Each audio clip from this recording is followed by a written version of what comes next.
Olá, seja bem-vindo ao canal da Paz. Sábado, chegamos no 7º dia, dia de adoração e louvor.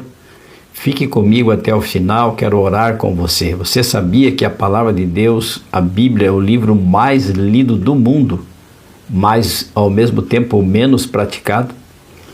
Se nós vivêssemos o que a Bíblia diz que devemos viver, se nós praticássemos, colocássemos aquilo que aprendemos como lições para a nossa vida, experiência, o mundo seria diferente.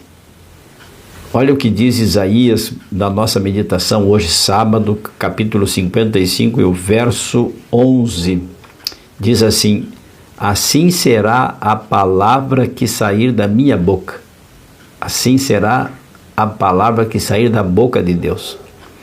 Ela não voltará para mim vazia. Antes fará o que me apraz e prosperará naquilo para que a enviei. A palavra do Senhor tem força. A palavra do Senhor é o verbo.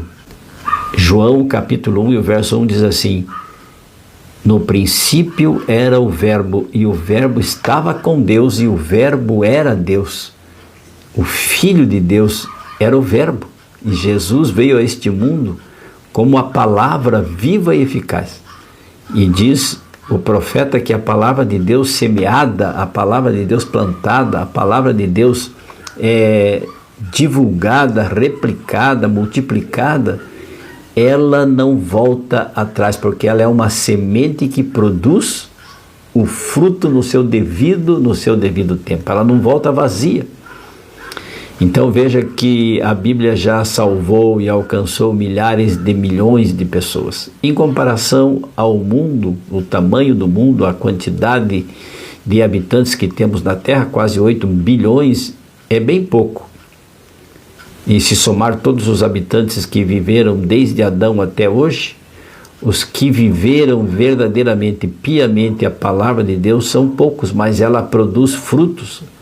Agora, nós não sabemos a quantidade da colheita que Jesus fará, porque Ele é o ceifeiro quando Ele vier. Então, a palavra de Deus, a semente do Senhor, ela tem poder. Jesus, ele disse em São João 6,38, ele disse assim que Ele não veio para fazer a vontade do Pai, ou seja, Ele não veio para pregar a semente. Ele não veio para difundir uma semente da sua vontade, para fazer frutificar a sua vontade. Jesus disse em São João 6,38, ele diz assim: porque eu desci do céu não para fazer a minha vontade, mas a vontade daquele que me enviou. Jesus é o verbo, Jesus é a palavra. Ele não veio para dizer, ele não veio para plantar a semente da sua vontade ou da sua palavra, mas a palavra de Deus. Olha só, Jesus falando isso, Ele, o Filho de Deus, Jesus que é homem e Deus ao mesmo tempo, simultaneamente, 100% homem, 100% Deus.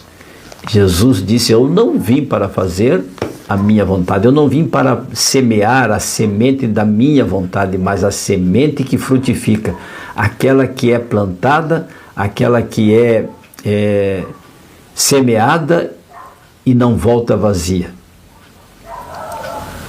Mahatma Gandhi disse assim, uma ocasião: a força não provém da capacidade física, e sim de uma vontade indomável. Por isso Jesus, quando começou o seu ministério, ele disse assim: eu não vim para fazer a minha vontade, mas a vontade daquele que me enviou. Esta deve ser a nossa filosofia cristã.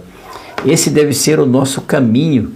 Nós devemos pautar a nossa vida desta maneira. Eu fui convertido não para fazer a minha vontade, mas para semear a semente da vontade daquele que me converteu, daquele que me salvou, daquele que me transformou, me restaurou, me libertou.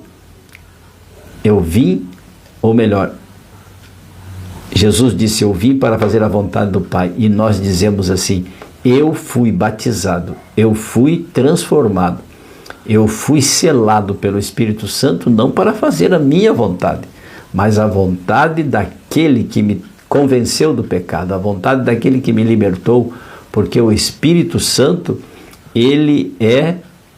o Espírito Santo é o nosso guia, ele é o nosso protetor, ele é o nosso consolador. Jesus disse, em precisas palavras, que ele disse assim: convém que eu vá para o Pai, para que, se eu for, ou melhor, se eu não for, eu não poderei enviar o Espírito Santo, mas se eu for, eu enviarei o Espírito Santo da verdade, que os convencerá do pecado, do mal, mostrará o caminho do bem, os libertará e os salvará deste mundo vil e pecador. É assim que a Bíblia funciona. A palavra de Deus só não frutificará em você se você a enterrar, se você a jogar fora, se ela cair em solo duro, se ela cair em solo pedregoso. Então, se o seu coração está pedregoso, se o seu coração está duro, se o seu coração não recebe a semente do bem, da verdade, da justiça, do amor, da paz, da esperança, da salvação, peça por misericórdia a Deus, e eu vou orar com você, para que Deus lhe dê um coração de carne. E Ele vai transformar a sua vida, vai transformar o seu coração, a sua mente, vai fazer de você uma nova pessoa, como fez com Nicodemos. Lembram-se de Nicodemos? Inclina sua fronte e, se puder, feche seus olhos e oremos. Senhor meu Deus, que a semente da verdade que um dia foi plantada em nossos corações e está sendo plantada agora, nesse momento, em muitos corações, milhares de corações, que produza o seu devido fruto. Oramos assim, agradecidos, em nome de Jesus, rogando a presença do Espírito Santo. Amém. E lembre-se, amigo, amiga, aquele que ouvir a palavra de Deus, este habitará seguro, em paz, tranquilo e sem temor do mal. Fique com Deus, amo vocês, feliz sábado. Tchau, tchau.